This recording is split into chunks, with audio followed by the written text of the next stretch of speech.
بسم الله الرحمن الرحيم.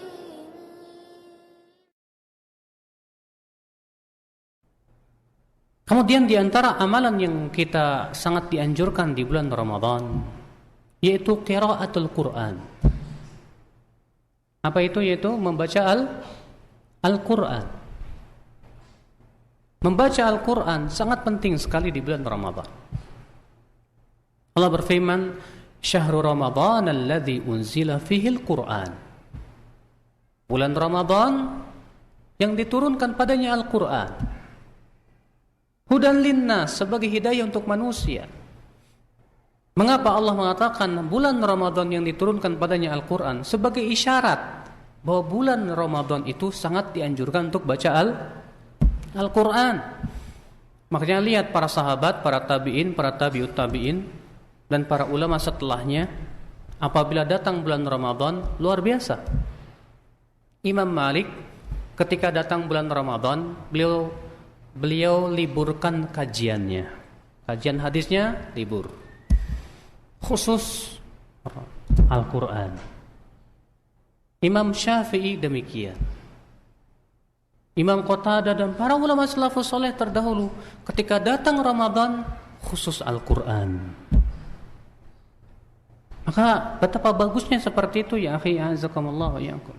Syekh Utsaimin berkata, salafus saleh terdahulu, kata beliau, apabila mereka sedang mentadaburi atau membaca Al-Quran di bulan Ramadan, mereka sediakan buku tulis.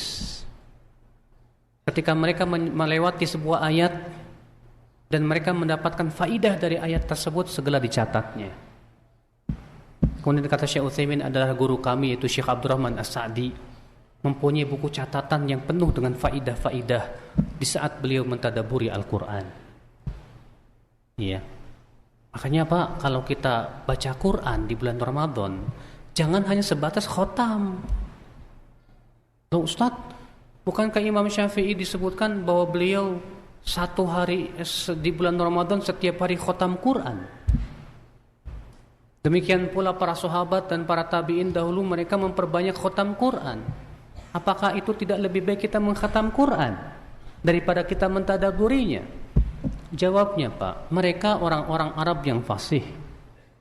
Mereka orang-orang yang sangat faham tentang Al-Quran. Di saat mereka baca, mereka faham. Kalau kita baca, paham nggak? Boro-boro paham. Ya, cuma khotaman doang. Antum udah berapa juz? Udah 20 juz, alhamdulillah. Udah berapa ayat yang dipahami? Nggak ada. Ya, akhi, yang lebih baik ya kita tadaburi. Karena Allah Subhanahu wa taala berfirman apa? Afala yatadabbaruna al-Qur'an? Tidakkah mereka mentadaburi Al-Qur'an? Am ala qulubin aqfaluha? Ataukah hati mereka itu sudah terkunci mati? Berapa banyak ayat-ayat yang menyuruh kita untuk mentadaburi Al-Qur'an, Pak? Di mana Al-Qur'an turun untuk menghidupkan hati manusia. Allah berfirman, liyundziru man kana hayya, agar Al-Quran memberikan peringatan kepada orang yang hidup. Berarti tujuan Al-Quran turun itu untuk dipahami. Maka kata Ibnu Qayyim, ketika kita membaca Al-Quran sambil kita fahami, sambil kita tadabburi, itu jauh lebih utama daripada hanya sebatas apa? Membaca. Namun kata Syekh bin Baz, kalau kita jamak kedua-duanya, ada waktu khusus untuk tadabur, ada waktu khusus untuk khotam, itu lebih baik lagi. Misalnya antum di waktu pagi khususkan untuk tadabur, baca kitab tafsir per ayat antum pahami, atau misalnya antum bikin halaqah tafsir bersama ustadz misalnya, sehingga kita lebih mentadaburi ayat-ayat Allah Subhanahu wa taala. Sorenya antum khotaman. Ya. Itu bisa sebetulnya. Antum kalau baca Al-Quran 1 juz berapa menit sih? Hah? 1 juz antum baca berapa jam? Kalau antum lancar, insya Allah sih 1 jam 1 juz selesai.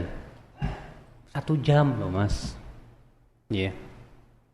Maka insya Allah bisa itu kita lakukan ya akhwal Islam, azakumullah wa iyyakum. Baca Quran, baca Quran. Setiap hari baca Quran. Dan ingat akhi, Rasulullah SAW menganjurkan kita untuk senantiasa baca Quran setiap malam.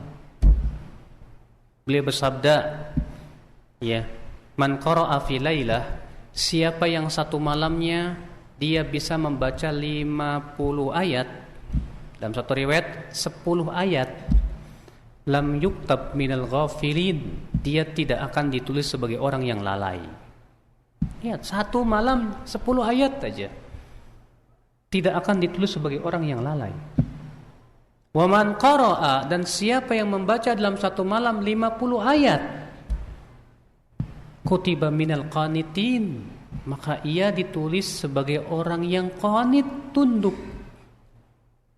Dan siapa yang membaca dalam satu malamnya 200 ayat, kutiba lahu qintaran muqantarah, maka akan dituliskan untuknya pahala yang sangat melimpah ruah.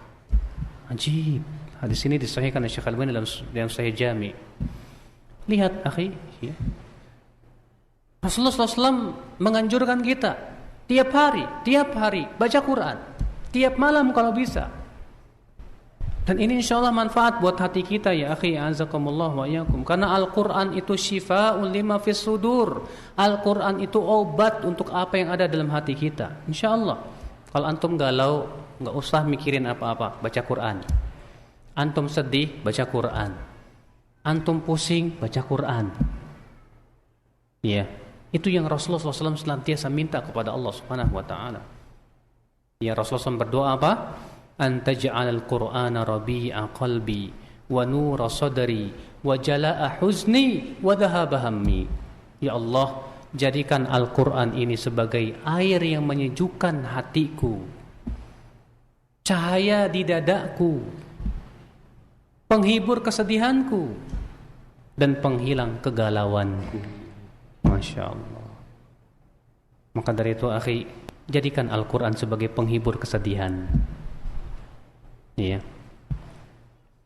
Nah ini amalan yang kedua atau yang keempat, ya, yang bisa kita amalkan di bulan Ramadan, yaitu dengan memperbanyak baca Al-Quran, baca Al-Quran.